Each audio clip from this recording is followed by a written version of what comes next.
Welcome students. इस video में हम लोग 30 अप्रैल का जो टॉप 10 करंट अफेयर है उसको हम लोग देखेंगे और काफी डिटेल में देखेंगे ताकि आपको अच्छे से याद हो जाए। तो आप वीडियो प्लीज लास्ट तक जरूर देखिएगा। इरफान खान को किस सिनेमा के लिए नेशनल फिल्म अवार्ड दिया गया था? हाल ही में उनका 29 अप्रैल को डेथ हो गया। ये अभी मोस्ट इम्पोर्टेंट क्वेश्चन है। तो पान सिंह तोमर मूवी के लिए उनको सन 2011 में मतलब 2011 में इनको पान सिंह तोमर के लिए नेशनल फिल्म अवार्ड दिया गया था। इनके बारे में थोड़ी सी और जान लेते हैं। जैसे देखिए, इनको पद्मश्री अवार्ड भी मिल चुका है। पद्मश्री अवार्ड जो है सिनेमा जगत में कंट्रीब्यूशन के लिए इनको दिया गया था और 2011 में दिया गया था। मतलब इसको रिलेट करके आप याद रखिएगा। नेशनल फिल्म अवार्ड भी 2011 में मिला था पान सिंह तोमर मूवी के लिए और पद्मश्री भी इनको कब 2011 में ही मिला था। इनका डेथ जो है 29 अप्रैल 2020 याद रखिएगा। और किस बीमारी से हुआ था?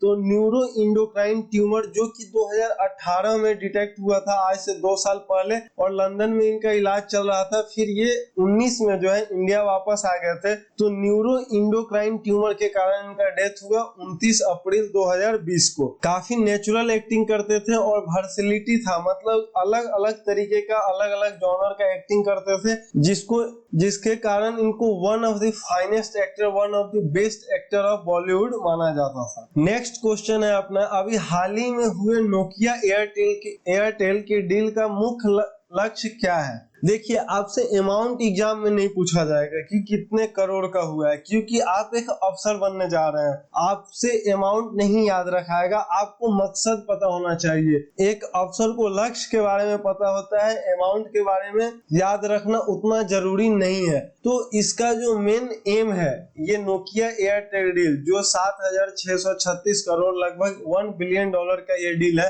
5G फाउंडेशन कहने का मतलब ये है कि अभी 4G के बाद जो 5G टेक्नोलॉजी आएगा तो फिर उसका नेटवर्क एस्टेब्लिश करना, उसका इंफ्रास्ट्रक्चर तैयार करना। तो ये जो डील है, इस पैसे से 5G फाउंडेशन का तैयार करने में एयरटेल को मदद मिलेगा। जैसे अभी जियो और फेसबुक का जो डील हुआ है, उसके अगर हम लक्ष्य की बात करें तो उसका मेन लक्ष्य यह था कि इंडिया के डिजिटल इकोनॉमी को उससे बूस्ट मिलेगा, आर्टिफिशियल इंटेलिजेंस यहाँ इंडिया में डेवलप होगा। और साथ में मुकेश अंबानी का ये लक्ष्य है डील के पीछे कि 2021 तक वो कंपनी को डेब्ट फ्री करना चाहते हैं। मतलब कंपनी के ऊपर एक भी पैसा का कर्ज नहीं रहना चाहिए 2021 तक। तो ये भी उनका एक डील के पीछे का लक्ष्य है। खोंगजोम दिवस कब मनाया जाता है? खोंगजोम दिवस जो है 23 अप्रैल को मनाया जाता है। अब इसके पीछे का स्टोरी जानिए ताकि आपको याद हो जाए कहानी की तरह। हुआ क्या था कि 1891 में एंग्लो मणिपुर वार हुआ था। एंग्लो मणिपुर वार का मतलब ये होता है कि ब्रिटिश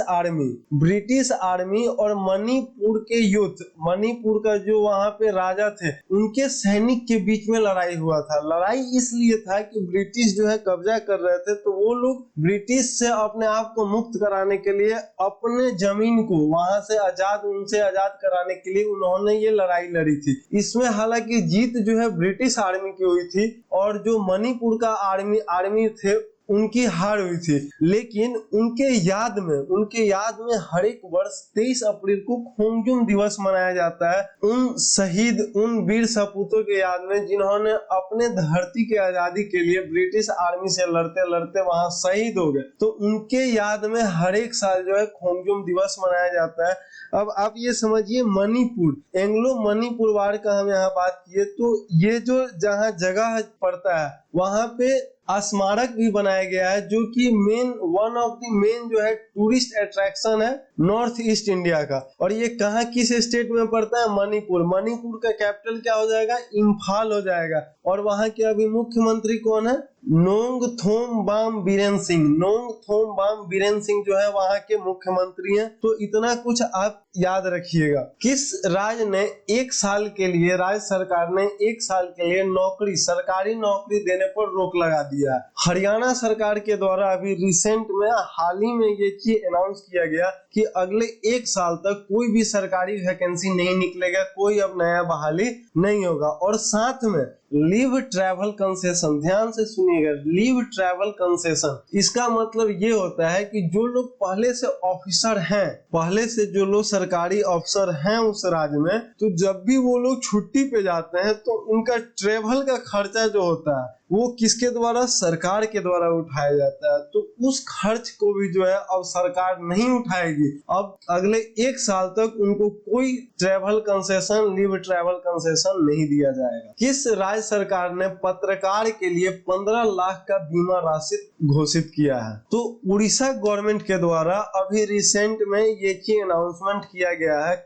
गवर्नमेंट की तरफ से ये बोला गया है कि कोई भी जागरूकता फैलाने के लिए, लोगों के बीच में अवेयरनेस फैलाने के लिए पत्रकार का अहम रोल होता है। वो लोग अभी अपने जान का बाजी लगा के, सब कोई घर में बंद है क्योंकि सबको जो है बीमारी से संक्रमण होने का डर है, लेकिन ये लोग रिपोर्टिंग आज भी कर रहे हैं। आज भी ये लोग ग्राउंड पे जाके रिपोर्टिंग कर रहे हैं ताकि लोगों के बीच सही जानकारी पहुंचे। तो इससे इनका हेल्थ रिस्क फैक्टर बढ़ जाता है। तो इसलिए अगर उनको कुछ हो जाता है रिपोर्टिंग के दौरान, मान लीजिए वो कोविड-19 से संक्रमित हो जाते हैं और उनकी डेथ हो जाती है, तो फिर उड़ीसा गवर्नमेंट के तरफ से 15 लाख का राशि उनको प्रोवाइड किया जाएगा। मेडिकल स्टाफ और मेडिकल वर्कर के लिए ऑलरेडी पहले से ही 50 लाख का बीमा राशि घोषित किया गया है। अब कुछ और जानकारी जानिए उड़ीसा के बारे में, ताकि आपको एग्जाम में कुछ भी आ जाए तो छोड़ के नहीं आना है। गारंटी मैं दे रहा हूं कि आपका एग्जाम निकलेगा और आप अफसर बन के रहेंगे। देखिए वहां पे जो है सीएम कौन है अभी, नवीन पटनायक इसके सीएम है। किस पार्टी से हैं? तो बीजू जनता दल से है। बीजू जनता दल का स्थापना कब हुआ था? तो 1997 में हुआ था। अब समझिए एक इंटरेस्टिंग फैक्ट इनके बारे में, रोचक जानकारी। नवीन पटनायक जो है सन 2000 से लेके अभी तक 2020 तक लगातार 20 साल से ये सीएम बने हुए हैं। और ये जो बीजू जनता दल आप देख रहे हैं, बीजू पटनायक इनके पिताजी का नाम था और ये पार्टी का नाम जो है इनके पिताजी के ही नाम पे है और इनके पिताजी भी वहां के सीएम थे। स्टार्टिंग में जो है नवीन पटनायक का अलायंस एनडीए के साथ था, लेकिन 2009 में इन्होंने अपना अलायंस तोड़ लिया और उसके बाद ये अकेले ही वहां लड़ते हैं और चुनाव भी जीतते हैं। आपको वीडियो निश्चित है कि काम का लग रहा होगा। प्लीज अपने दोस्तों के साथ भी शेयर कर दें ताकि उनको भी सही वीडियो मिल पाए और अच्छे से कम समय में ज्यादा नॉलेज वो गेन कर पाए। एक्सरसाइज पिच ब्लैक की शुरुआत किसने की थी? एक्सरसाइज पिच ब्लैक समझिए क्या होता है। ये एक वारफेयर एक्सरसाइज होता है। वारफेयर एक्सरसाइज का मतलब ये होता है कि युद्ध का अभ्यास करना। तो युद्धाभ्यास, इसका जो है ट्रेडिशन एक्सरसाइज पिच ब्लैक जो है शुरुआत किया गया था रॉयल ऑस्ट्रेलियन एयरफोर्स द्वारा। उसमें किया क्या जाता था कि बिल्कुल जो है युद्ध टाइप ही माहौल बनाया जाता था, फिर ग्रुप बांटा जाता था और ये एक दूसरे के ऊपर अटैक करते थे और एक टीम बचाता था, एक दूसरा टीम अटैक करता था, ताकि उनको बिल्कुल सही से प्रैक्टिस हो पाए, रियल वार का जो है उनको फील आए और वो अच्छे से प्रैक्टिस कर पाए। तो इसका ट्रेडिशन जो है, ये प्रैक्टिस जो है एक्सरसाइज पिच ब्लैक का शुरुआत कौन किया था? रॉयल ऑस्ट्रेलियन एयरफोर्स के द्वारा किया गया था और सबसे पहले 1981, बिल्कुल ध्यान से इसको नोट करते चलिए आप अपने कॉपी में ताकि आपको याद हो जाए। 1981 में इसका शुरुआत हुआ था। 1990 में स्टार्टिंग में जब ये लोग शुरुआत किए थे तो इनका एयरफोर्स जो था रॉयल ऑस्ट्रेलियन एयरफोर्स, वही अपना टीम बांट के आपस में अभ्यास करता था। लेकिन 1990 में दूसरे देश के साथ इन्होंने अति किया, ग्रुप से अलायंस किया और ऑस्ट्रेलिया और सिंगापुर, इन दोनों का एयरफोर्स जो है आपस में मिलके इस वार का प्रैक्टिस किया और साथ में धीरे धीरे बहुत सारे देश इसमें जुड़ते चले गए। अब इंटरेस्टिंग बात इसमें जानने के लिए ये है कि 2018 में अपना इंडियन एयरफोर्स भी पार्टिसिपेट किया था और 2020 में भी इंडियन एयरफोर्स पार्टिसिपेट करने वाला था, लेकिन अब इसको कैंसिल कर दिया गया है।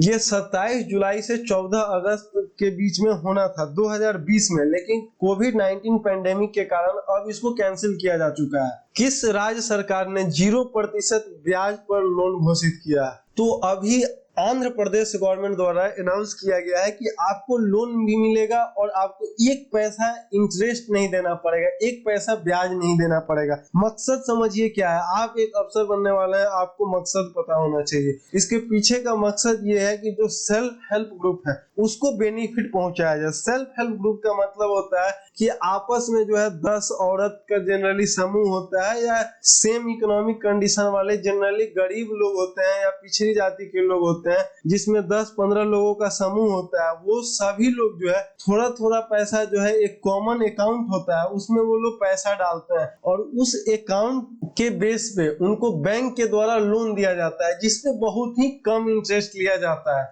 लेकिन अब जो है जो बहुत कम इंटरेस्ट लिया जाता था, अब उसको बिल्कुल खत्म करके अब 0 इंटरेस्ट लिया जाएगा, मतलब एक भी पैसा इंटरेस्ट नहीं लिया जाएगा। तो ये सेल्फ हेल्प ग्रुप के लिए एक बहुत ही बड़ा मदद होगा और ये अनाउंसमेंट आंध्र प्रदेश सरकार द्वारा किया गया ताकि सेल्फ हेल्प ग्रुप को मदद पहुंचाया जा सके इस कोविड-19 पैंडेमिक में। तो ये एक बहुत ही अच्छा न्यूज है और इसको नोट करते चलिए ताकि आपको याद हो जाए। अब देखिए यहाँ पे टोटल अमाउंट की अगर बात करें तो कितना है, 1400 करोड़ का जो है टोटल अमाउंट है और 93 लाख वुमन, मतलब 93 लाख वुमन को जो है फायदा होगा। और वहां के अभी सीएम कौन है आंध्र प्रदेश के, तो वाईएस जगन मोहन रेड्डी। वाईएस जगन मोहन रेड्डी जो है वहां के सीएम है और वाईएसआर कांग्रेस पार्टी से। तो आप इतना कुछ इस क्वेश्चन के बारे में आपको पता होना चाहिए। जब आप नोट करते चलिएगा अपने कॉपी में तो कहानी आपके दिमाग में घूमेगा। जब वीडियो देख के जब आप क्वेश्चन को नोट कीजिएगा अपने कॉपी में तो कहानी आपके दिमाग में घूमेगा और आपको हमेशा के लिए याद हो जाएगा। पीडीएफ नीचे लिंक में डिस्क्रिप्शन में दिया हुआ है, वहां से आराम से पीडीएफ डाउनलोड कीजिए,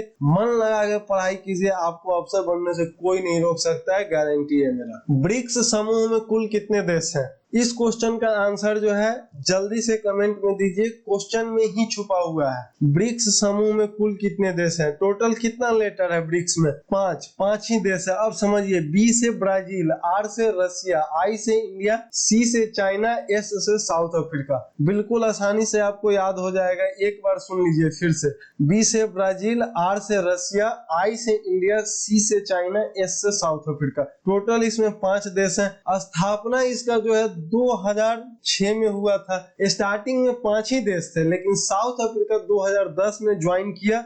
उससे पहले सिर्फ ब्रिक्स था। 2010 में जब साउथ अफ्रीका ज्वाइन कर लिया तो ब्रिक्स हो गया, एस लग गया उसमें। और इसका समिट हर एक साल होता है, अलग अलग कंट्री में होता है। अपना भारत देश भी इसको 2 बार जो है होस्ट कर चुका है, इसका मेजबानी कर चुका है। फर्स्ट टाइम मनमोहन सरकार में जो हुआ था 2012 में न्यू दिल्ली में हुआ था, और सेकेंड टाइम मोदी सरकार के समय में हुआ 2016 में, जो कि गोवा में हुआ। और इस बार रशिया में होने वाला था, व्लादिमीर पुतिन उसको होस्ट करने वाले थे। तो इस बार का जो है समिट 2020 का जो समिट होना है, कहाँ होना है? रशिया होना है। और प्लीज चैनल सब्सक्राइब कीजिए, डेली हम ऐसा वीडियो डालते हैं, आपको ये वीडियो देखना है और आपको अफसर बनना है। तो आप प्लीज चैनल को सब्सक्राइब कीजिए और दोस्तों के साथ भी वीडियो को शेयर कीजिए। विश्व बौद्धिक संपदा दिवस कब मनाया जाता है? इंग्लिश में बोले तो वर्ल्ड इंटेलेक्चुअल प्रॉपर्टी डे। विश्व बौद्धिक संपदा दिवस कब मनाया जाता है? 26 अप्रैल को हर एक साल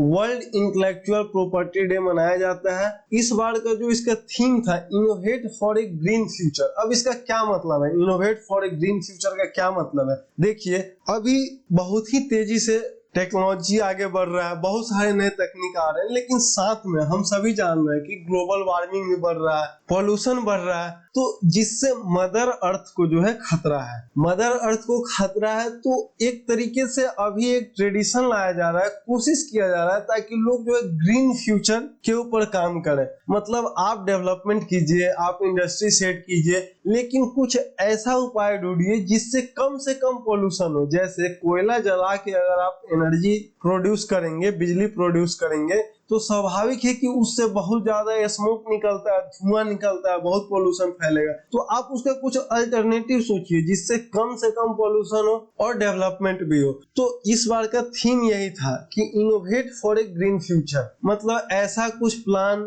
ऐसा कुछ इनोवेशन लाइए जिससे कम से कम पोल्यूशन हो, कम से कम ग्लोबल वार्मिंग हो और विकास भी हो, डेवलपमेंट भी हो। तो इतना कुछ याद रखिएगा और 26 अप्रैल पक्का से याद रखिएगा और नोट करते चलिए। चलिए एक एक क्वेश्चन को। हाल ही में किस देश ने नाबालिगों के जुर्म के लिए सजाए मौत खत्म कर दिया है? तो अभी सऊदी अरब के द्वारा जो है सजाए मौत जो है खत्म कर दिया गया। इससे पहले आप समझिए कि इससे एक दिन पहले वहां पे कोड़ा मारने का जो सजा था उसको भी खत्म किया गया। इससे पिछले वीडियो में हम डिटेल में समझाया क्यों ऐसा कर रहा है। उसके पीछे का एक जो मेन मोटिव है कि ये सब जो नियम में बदलाव किया जा रहा है, पहले कोड़ा मारने के सजा को खत्म किया गया, फिर जो है सजाए मौत जो नाबालिग को दिया जाता था, माइनर को जो दिया जाता था, वो खत्म कर दिया गया। इसके पीछे का एक जो मेन मकसद है वो यह है कि सऊदी अरब प्रशासन, वहां का पुलिस प्रशासन जो है इंटरनेशनल ह्यूमन राइट, अंतरराष्ट्रीय मानव अधिकार जो है उसके काफी करीब जाना चाह रहा है, उसके नजदीक जाना चाह रहा है। इसलिए ये सारा बदलाव किया जा रहा है और अभी रिसेंटली ये चीज खत्म कर दिया गया था। अब आप समझिए वहां के में डेथ, सजाए मौत देना जो है किस लेवल पे दिया जाता है। आप इस फैक्ट को समझिए जरा। 2019 में 184 लोग को जो है वहां डेथ पेनल्टी दिया गया था, मौत का सजा दिया गया था। 2018 में जो है 149 लोग को दिया गया था। अब आप इसी से समझ सकते हैं कि इंडिया में कितने लोगों को फांसी होता है। इवन टेररिस्ट को यहाँ पे फांसी जल्दी नहीं दिया जाता है, उसको भी कितना साल तक इंट्रोगेट किया जाता है, पूछताछ किया जाता है, उसके बाद सजा होता है। लेकिन वहां पे आप देखिए यहाँ पे 2019 में 184 लोग को सजा दिया गया था, सजाए मौत दिया गया था, और 2018 में 149 लोग को सजाए मौत दिया गया था। तो इसलिए अभी ये जो है नाबालिग को अब सजाए मौत नहीं दिया जाएगा, ये नियम हटा दिया गया। किसी माइनर को डेथ पेनल्टी नहीं दिया जाएगा। और साथ में कोड़ा मारने का, किसी भी युवक को अगर कोई गलती करता है तो उसको कोड़ा नहीं मारा जाएगा, जो सजा होगा उसको सजा दिया जाएगा। फाइनेंस मतलब उससे पैसा पेड करवाया जाएगा, फाइन किया जाएगा, लेकिन कोड़ा मारने का सजा खत्म कर दिया गया और सजाए मौत नाबालिग को नहीं दिया जाएगा। तो ये दो इंपॉर्टेंट बदलाव जो है सजाए मौत और कोड़ा मारने का, ये इंपॉर्टेंट चेंजेस है सऊदी अरब को लेके। तो इसको पक्का से आप याद रखिएगा। वीडियो देखने के लिए आपका बहुत बहुत धन्यवाद। दोस्तों के साथ वीडियो को प्लीज शेयर करें और चैनल को प्लीज सब्सक्राइब करें। आपका एक ही मकसद है, अफसर बनना, और मेरा एक ही मकसद है